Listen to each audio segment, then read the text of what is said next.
On connaît tous son talent d'observateur, son humour, sa façon absolument unique de raconter l'enfance et les tourments de la vie. Riyad Satouf est avec nous.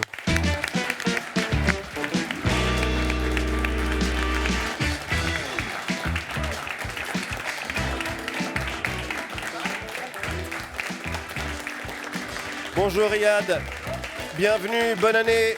Je vous présente le public qui nous accompagne, qui vous a forcément lu et toute la bande. On va parler de ce génial tome, La vie secrète des jeunes, choses vues et entendues 2004-2009, qui est une manière absolument unique de raconter notre jeunesse et de ne pas la regretter.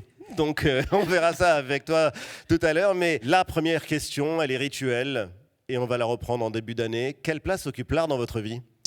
Eh bien, je dirais que c'est vraiment une sorte d'organe supplémentaire. C'est-à-dire que si je ne peux pas avoir un rapport avec l'expression artistique ou avec le fait de ressentir des choses, de les exprimer, etc., j'ai l'impression d'avoir un membre paralysé. Je sais pas. Un membre paralysé. Ouais, c'est ça. Et l'organe supplémentaire, c'est une très très jolie expression. S'il y a une œuvre qui vous accompagne, une œuvre d'art qui est une sorte de référence. Alors, je dirais que dans l'histoire de l'art, évidemment, il y a de très nombreuses œuvres très importantes, mais il y en a une particulièrement qui m'a marqué quand j'étais ado, qui est L'île des morts de Arnold Böcklin, Ouais, qui est un tableau qui est mythique de l'histoire de l'art. Et que, on est à la fin du 19e. Et je dirais que c'est symboliste. Et Böcklin en a peint de très nombreuses versions. Et je trouve qu'il y a un mystère incroyable dans ce tableau Qu'est-ce qui vous touche justement dans ce tableau-là ? On le voit. Ouais, c'est l'espace noir au milieu. C'est l'espace noir. Ouais, voilà, tout à fait. Et cette espèce de néant est comme un réceptacle. Et en même temps, ça ressemble à la création artistique, je dirais, parce que tout vient d'une sorte de néant. Enfin, Non, mais ce qui est assez étonnant, c'est qu'on a l'impression, bon, c'est un tableau, l'île des morts, qui porte bien son nom, puisque c'est un mort donc, qui est en train de passer et d'aller vers cette forêt mystérieuse au milieu de l'île, alors que vous avez l'air, quand on vous lit, en tout cas joyeux, ou en tout cas toujours avec un peu de distance. Là, il y a quelque chose de sombre. Oui, c'est vrai, c'est vrai. Et en même temps, on peut le voir de différentes façons, parce que le bateau pourrait très bien aller aussi en arrière. C'est-à-dire, il pourrait avoir retiré quelque chose de cet endroit. Donc voilà, on peut le lire de deux façons différentes. Et je trouve personnellement que l'aspect dramatique de l'existence doit être central dans l'art. Mais bon, Non, mais c'est une image, je trouve, qui vous colle très bien, parce que je trouve que c'est une image très cinématographique. Tout peut arriver. On a l'impression que c'est le début, vous qui êtes aussi réalisateur de films, le début d'un film, tout peut arriver. C'est ça qui est assez fascinant dans cette image. Oui, et aussi, alors, c'est pas pour toujours tout ramener au sexe, mais je trouve qu'il y a quelque chose de sexuel quand même dans cette image. Oui. Et qui... de sexuel. Qui la rendrait presque un peu cousine de l'origine du monde. Je suis d'accord. Gustave Courbet. Ouais. Je suis assez d'accord. Rien à voir. Est-ce que vous connaissez L'île des morts de Rachmaninoff, la musique qu'il a faite ? Non, Mais on va l'entendre. Regarde, non, enfin si, le tout début c'est extrêmement dark évidemment. C'est le tout début à l'orchestre. Je vous conseille de regarder ce tableau en écoutant L'île des morts de Rachmaninoff. Ça prendra encore une autre dimension. Et c'est vrai que vous avez eu, vous l'avez raconté, un choc terrible en rencontrant les peintures de Francis Bacon, immense peintre du XXe siècle. Oui, tout à fait. Et j'avais vu une grande exposition qu'il y avait eu à Beaubourg quand j'étais étudiant à Paris. Donc j'étais allé la voir un petit peu légèrement en me disant ça doit être un truc branché. Enfin, j'avais aucune culture artistique. Oui. Et en fait, j'ai été profondément marqué parce que c'est des tableaux qui sont ultra puissants à voir en vrai. En fait, souvent, enfin, disons que la reproduction ne rend pas la sensation physique qu'on a face à ces tableaux. Sensation physique. Ouais, c'est comme les tableaux de Lucian Freud, pareil. Enfin, c'est des tableaux qui sont faits pour être vus. Faut être face à face quelque part. Enfin, l'original. Voilà, l'original. La rencontre avec l'œuvre. Tout à fait. Ouais. Et Bacon avait un atelier très désordonné. Il supportait pas qu'on touche à la moindre de ses affaires. C'était une source d'inspiration pour lui. À quoi ressemble votre bureau, Riyad Satouf ? Eh ben, c'est drôle que vous disiez ça, parce que c'est un bazar incommensurable. Alors, je ne vais pas me mettre en comparaison avec Bacon, mais j'ai horreur qu'on touche à mon bureau, en effet. Et je ne sais pas de quelle métaphore ça peut être, parce que Je le range assez régulièrement et le désordre réapparaît complètement et je travaille dans un petit espace libre au milieu d'un bazar. C'est assez frappant que vous décriviez le désordre quand on connaît la méticulosité avec laquelle vous travaillez, l'attention aux détails quand vous présentez vos BD. Elles ont toujours été, vous allez dans les imprimeries, dans les ateliers de fabrication, vous veillez à la couleur, à ce que ce soit parfaitement concordant avec ce que vous voulez. C'est vrai que quand je fais une bande dessinée, je pense à l'ensemble et donc tout doit être exactement comme je veux que ça soit. Donc c'est vrai que je contrôle tout, je vais chez l'imprimeur, je vérifie, j'augmente les encres, voilà. Et vous allez nous raconter tout à l'heure votre manière de travailler parce qu'elle est absolument passionnante et surtout quand on veut raconter des scènes saisies sur le vif, comme souvent dans La vie secrète des jeunes, à la terrasse d'un café ou dans le métro. Mais Riyad, chaque semaine, la bande de la Grande Galerie francophone fait le tour de l'actualité et nous révèle sa dernière claque artistique. C'est l'heure de la claque.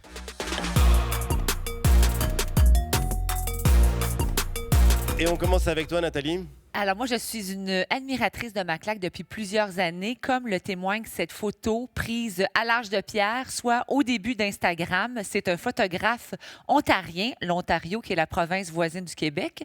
Petite pause géographique ici.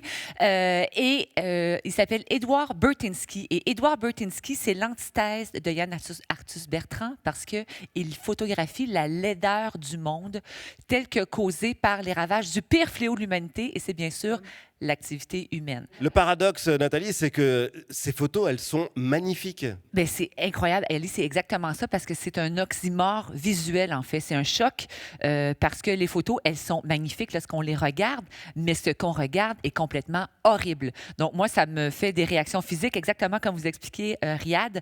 Et il faut absolument découvrir son œuvre, déjà qui couvre, évidemment, l'entièreté de la planète, soit à travers ses photos, mais il a également réalisé 3 films. Un premier sur les méga-usines, un deuxième sur la surutilisation de l'eau et un troisième sur un phénomène qui s'appelle Anthropocène. Est-ce que vous connaissez l'Anthropocène? L'Anthropocène, c'est l'impact de l'activité humaine sur la planète. Exactement, qui est une ère dans laquelle on se trouve en ce moment même. Donc, Édouard Burtynsky. Merci. On va traverser le Pacifique et aller en Corée du Sud avec toi, Reza. Alors ma claque s'appelle Dain Yoon, c'est une artiste sud-coréenne qui est basée à New York, qui brouille les pistes entre réel et illusion avec son propre corps. Sur les réseaux sociaux, elle compte plus d'1 demi-million d'abonnés sous le pseudo Design Dain. On la voit se peindre le visage, les mains, le corps parfois, pour créer des illusions d'optique assez dérangeantes, assez malaisantes même. Elle raconte qu'elle a même fait flipper un gamin dans les rues de New York en se baladant une fois. Elle explique aussi que son travail parle de la confusion du monde moderne. Donc son truc, c'est de faire disparaître son identité en la multipliant, en démultipliant ses yeux, en pliant ses visages, en ajoutant des miroirs vivants. On dirait des hallucinations. Pourtant, tout est fait à la main, sans trucage, sans filtre et bien sûr sans intelligence artificielle. Merci. Fabrice, ta claque. Alors, Ali, imaginez-vous, vous êtes dans le désert, en pleine nuit. Jusque-là, tout va bien. Et vous voyez soudainement une sorte de forme molle, jaune et blanche, qui semble s'approcher vers vous. La forme se transforme en champignon avec des couleurs complètement dingues et en albatros progressivement. Des extraterrestres ? J'ai cru que c'était des extraterrestres. C'était à Abu Dhabi. Donc à Abu Dhabi, tout est possible.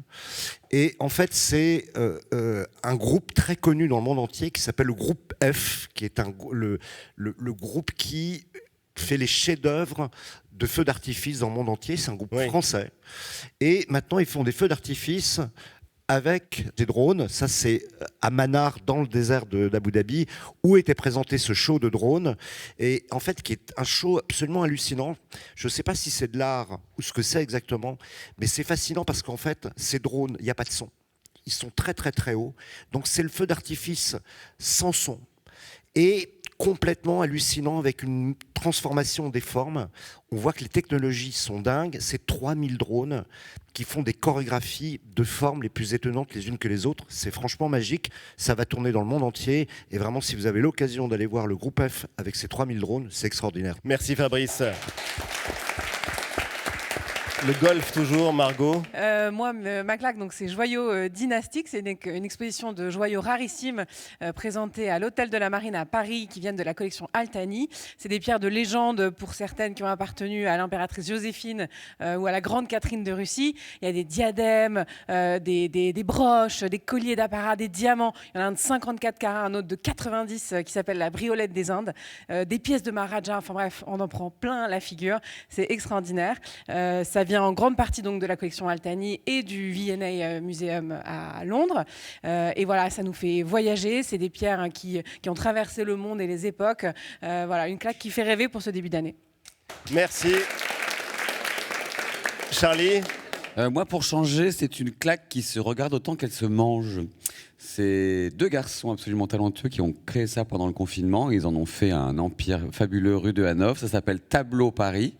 Et ils sont des passionnés d'art et de tableaux, de grands maîtres. Et du coup, ils font des compositions qui se mangent comme ça avec des produits très très bons en s'inspirant de tableaux de grands maîtres. Donc vous pouvez commander un Rothko, un Soulage, voilà, avec des produits. Merci Charlie. Génial. Ouais, ça donne faim en tout cas. Oui. Riyad, vous avez exposé vos dessins au musée. Riyad Sattouf, c'était au centre Georges Pompidou, on s'en souvient. C'était en 2018. On voit rarement la BD prendre toute sa place dans des institutions aussi prestigieuses. Pourquoi est-ce qu'il y a toujours une petite réticence, même si les choses sont en train de changer, même si aujourd'hui il y a des artistes de bande dessinée qui sont considérés comme des artistes tout court, on a toujours le besoin de rajouter artistes de BD ou dessinateur de BD. Oui, c'est vrai. Alors, je vais peut-être vous décevoir parce que je n'ai pas la réponse définitive à votre question. Peut-être Fabrice aurait une interprétation. Je crois que dans la bande dessinée aussi, c'est quand même... c'est pas que du dessin. C'est-à-dire, les gens vont penser que qu'il y a une représentation visuelle, etc. Donc, certaines pages de BD, on va dire, c'est aussi beau qu'un tableau, etc. Mais en vrai, c'est pas le cas parce que moi, personnellement, les bandes dessinées, j'ai toujours été réticent à l'idée d'exposer, entre guillemets, mes pages dans des galeries ou dans des... Ah oui ? Oui, parce qu'en fait, je trouve que la place des pages d'une bande dessinée, c'est dans un livre. Elles sont faites pour être lues les unes après les autres. Case après case. La mission, c'est d'être dans un livre et de participer à l'histoire. Et donc, quand on les sort et qu'on les expose comme une œuvre d'art, entre guillemets... À part entière. Je trouve que c'est presque un contresens, un petit peu, personnellement. La bande dessinée, c'est un rythme, il y a quelque chose de musical, c'est destiné à... On ne doit pas s'attarder sur une page, on doit passer d'une case à l'autre, on peut revenir en arrière, on a besoin que les pages soient toutes ensemble reliées, quoi. Et dans votre travail, c'est vrai qu'il y a à la fois des histoires au long cours sur plusieurs tomes, comme l'Arabe du futur. Parfois, on peut suivre un personnage comme Esther sur des années et des années. Et puis, il y a parfois des instantanés où ça va vite, extrêmement vite, comme justement dans la vie secrète des jeunes, où on peut se dire qu'une scène peut avoir duré, je sais pas, 1 minute, 2 minutes. Oui, tout à fait. Et la bande dessinée est très puissante pour raconter ça. C'est-à-dire, on peut vraiment distendre le temps, faire en une page, raconter 3000 ans d'histoire, ou quelques secondes, ou 1 seconde, qui va durer, la lecture de la page va durer 3-4 minutes. Enfin, voilà, c'est ce que j'adore avec la bande dessinée, et c'est ce qui en fait aussi la fascination. Enfin, c'est ce qui fascine les enfants, je crois, quand ils lisent une BD. Ouais. C'est que ça suppose une participation. Donc, comme une lecture, mais on peut accélérer le temps, revenir en arrière, s'arrêter sur un détail, etc. Et donc, il y a vraiment il y a quelque chose de magique. Oui, et puis, souvent, il y a le texte. Il y a le texte aussi qui l'accompagne, évidemment. Oui, mais par exemple, vous pouvez très bien lire une bande dessinée sans savoir lire le texte. Moi, personnellement, j'ai appris le français en lisant les premiers albums de Tintin, mais je ne savais pas ce qu'il y avait dans ces grandes masses blanches pleines de petits traits noirs comme ça. Je ne savais pas que c'était des lettres. Ouais. Et on s'invente une histoire. Les bulles, voilà. Et on s'invente une histoire qui est différente de celle qui a été imaginée par Hergé. Et donc, c'est très foisonnant et comment dire, le terme, ça génère plein de pensées, plein d'idées. Et en tout cas, c'est vrai que c'est assez génial. Reza ? Riyad, vous utilisez parfois le terme roman graphique, qui peut paraître un peu plus classe que bande dessinée, bon enfantin. Alors non, c'est rigolo. Disons que roman graphique, en effet, il y a peut-être un côté un peu gentrification. Pour moi, c'est de la bande dessinée. Embourgeoisement. Pour moi, c'est vraiment peut-être, c'est inspiré du manga. Disons que c'est le manga un peu à l'européenne, dans le sens où c'est une bande dessinée avec beaucoup de pages, plus petit format et qui donne l'impression qu'on lit un roman. Voilà, mais moi, je n'emploie pas tellement ce terme. Je dis plutôt bande dessinée. Mais là, vous illustrez Terre des Hommes, donc, qui est un génial roman de Saint-Exupéry. Qu'est-ce qui vous donne envie d'accompagner justement une œuvre littéraire comme celle-là Alors, avec le dessin? Ça peut paraître un peu étrange, mais personnellement, je ne suis pas du tout d'un milieu culturel élevé. Personne ne lisait trop de livres dans ma famille. Et j'ai rencontré ce roman de Saint-Exupéry à l'adolescence par hasard dans une bibliothèque. Et il m'a profondément marqué. Déjà, pour une raison très simple, c'est la première fois que j'ai lu un récit qui utilisait le « je ». C'est-à-dire je me souviens, jeune pilote à l'aéropostale. En fait, il racontait sa vie en se prenant comme sujet principal, et ça m'avait fortement marqué parce que moi, je lisais que des bandes dessinées. J'avais vaguement lu 1 ou 2 romans, peut-être de Stephen King, d'horreur, où il racontait. Enfin voilà, Ouais. ma culture était très, très, très limitée, et j'avais été passionné par le fait de se dire qu'il écrivait sa propre légende, qu'il racontait celle de ses amis. Il y avait une histoire fraternelle, d'amitié. C'était très relié aussi avec l'univers de Tintin, parce que c'est des copains, des amis qui vivent des aventures, qui se sauvent mutuellement, etc. Puis il y a une confrontation avec les éléments. Et j'ai toujours rêvé de faire des dessins pour ce livre. Et cette année, enfin l'année dernière, je me suis rendu compte que j'étais devenu plus vieux que Saint-Exupéry sur la photo qui était en face de moi. D'accord. Je l'avais dépassé en âge, alors que pendant des années, évidemment, je m'étais dit que c'était un papy, parce qu'il était plus âgé que moi. Et que vous, surtout, on vous associe à l'adolescence. Voilà, c'est que ça. vous êtes un éternel adolescent. Voilà, exactement. Et je me suis dit, tiens, mais maintenant c'est lui le genou. Donc je me suis senti autorisé à essayer d'illustrer ce livre. Donc c'est moi qui ai contacté les éditions Gallimard pour leur demander. Pour leur demander de pouvoir travailler là-dessus. Et Nathalie? J'y reviens à Saint-Exupéry qui est marquant dans votre œuvre. Vous dites donc qu'il a influencé très certainement Hergé, le célèbre dessinateur qui a bien sûr inspiré Tintin, bande dessinée mythique, mais je me demandais comment il avait influencé un autre célèbre dessinateur, Riyad Satouf. Alors, je crois que le truc qui m'a énormément plu chez Saint-Exupéry, c'est que c'est une succession de transgressions qui s'est autorisée.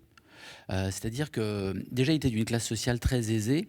On ne devenait pas forcément aviateur, parce qu'aviateur, c'est un métier ultra dangereux, de casse-cou, etc. Et donc, déjà, il a transgressé sa classe sociale pour devenir aviateur. Ensuite, une fois qu'il était aviateur, il risquait sa vie. Il risquait sa pour vie. transporter du courrier, pour Voilà. faire la guerre. Et il a aussi transgressé le fait d'avoir des prétentions artistiques en étant un aviateur. Ça lui avait attiré énormément d'inimité auprès des autres de l'aéropostale, parce qu'on ne racontait pas quelle était la vie. Voilà, il s'est dit, je peux être un artiste. Et la transgression suprême qui m'a encore plus, c'est quand il s'est dit qu'il allait dessiner lui-même, alors que si vous demandez autour de vous, il y a plein de gens qui vous diront « Ah, les dessins de Saint-Exupéry sont quand même moches, etc. » Enfin, je sais pas, il a fait Le Petit Prince. Le dessin du Petit Prince. Voilà, Ouais. et en fait, il dessine, c'est pas un dessinateur virtuose, mais personne ne peut dessiner Le Petit Prince tel qu'il l'a fait. Et il s'est dit, il n'y a pas de raison, moi aussi je peux. Et j'avoue que cette façon de se dire que rien ne nous interdit de faire quelque chose, c'est très inspirant. Voilà. Oui, et c'est un peu votre histoire d'ailleurs. Bah, C'est même totalement votre histoire. Le Petit Vous Prince, avez... pardon. Pardon Margot. Le Petit Prince, c'est quand même le deuxième livre après la Bible qui est le plus traduit dans le monde. C'est Bien sûr. extraordinaire quand même de réaliser ça. Reza? Alors, vos livres sont des succès internationaux, peut-être bientôt comme Antoine de Saint-Exupéry, Inch'Allah, comme on dit, au point vous êtes devenu quand même un pilier de la bande dessinée francophone. Alors comment vous le vivez aujourd'hui et comment vous l'expliquez, si vous l'expliquez? non, mais alors honnêtement, je vais vous dire, je n'y réfléchis absolument pas. Non, je suis très heureux parce que 3 millions d'exemplaires de l'Arabe du futur vendus, Fauve d'or à Angoulême. Non, alors ce qui me plaît quand même beaucoup, et Ouais. c'est en rapport aussi quand même avec l'âge et le temps qui passe, c'est que là j'ai fait une série de rencontres en librairie il y a quelques temps, et donc j'ai vu un public que je n'avais encore jamais rencontré dans mes parce que j'essaie de faire des bandes dessinées pour les gens qui n'en lisent pas, pour les gens qui n'y connaissent rien en BD. Oui. Je voudrais être un apôtre de la bande dessinée et l'emmener dans des endroits où elle n'irait pas forcément. Et j'ai été marqué, parce que ça me l'a fait plusieurs fois, notamment des femmes qui sont venues me voir, des grandes femmes comme ça, très très grandes, habillées et qui me disent bonjour, j'adore vos bandes dessinées. Alors moi je la regarde, je dis ah merci, c'est gentil. Et elle me dit oui, elles ont accompagné toute mon enfance. Là, d'un coup, j'ai un énorme coup de vieux, parce que pour moi, elle me semble avoir mon âge ou plus âgé, parce que dans la tête, j'ai toujours, je sais pas, 16 ans. Et donc, je me rends compte que j'ai une sorte d'impact quand même sur la lecture d'une partie des jeunes, ceux qui lisaient des bandes dessinées, des livres, etc. Et c'est très amusant. Donc je m'attends à tout. Ah bah c'est génial. Dans la vie, j'espère qu'un jour, il y aura une présidente de la République qui aura adoré les cahiers d'Esther quand elle était jeune. C'est peut-être déjà le cas C'est avec ça. Emmanuel Macron, qui sait. Margot ? Il y a le cinéma aussi, évidemment. Donc, vous êtes réalisateur, vous êtes producteur, vous avez produit le film de Michel Hazanavicius qu'on recevait il y a quelques semaines. Comment vous passez de la caméra au dessin et qu'est-ce que l'un permet et que l'autre ne permet pas, ou l'inverse d'ailleurs? La bande dessinée m'a permis de faire des films. C'est vraiment parce que la productrice de mon film, qui s'appelle Anne-Dominique Toussaint, adorait mes BD et elle m'a facilité l'accès au monde du cinéma. J'ai pas eu à me battre, donc j'ai adoré cette expérience-là. Mais il n'y a rien de plus différent que de réaliser un film par rapport à la bande dessinée. Quand on fait une BD, je suis tout seul à ma table. Si je veux dessiner une scène dans un aéroport avec 3000 personnes, 2 avions, etc., ça va me prendre une après-midi. Filmer la même chose, c'est un enfer. C'est-à-dire, il y a une équipe de 400 personnes, il faut des interactions sociales avec tout le monde, convaincre les gens. Enfin, c'est un autre métier totalement différent. Et on relie les deux parfois parce qu'on se dit qu'il y a quelque chose de graphique ou de visuel. Mais mon expérience d'auteur de BD ne m'a pas vraiment servi pour le cinéma. La vie secrète des jeunes, en tout cas, c'est Par l'arabe du futur, au livre du futur. Vous n'avez pas été chercher très très loin le nom de la maison d'édition. J'aime trop Mais vous écrivez dans le futur sur notre présent. C'est absolument passionnant.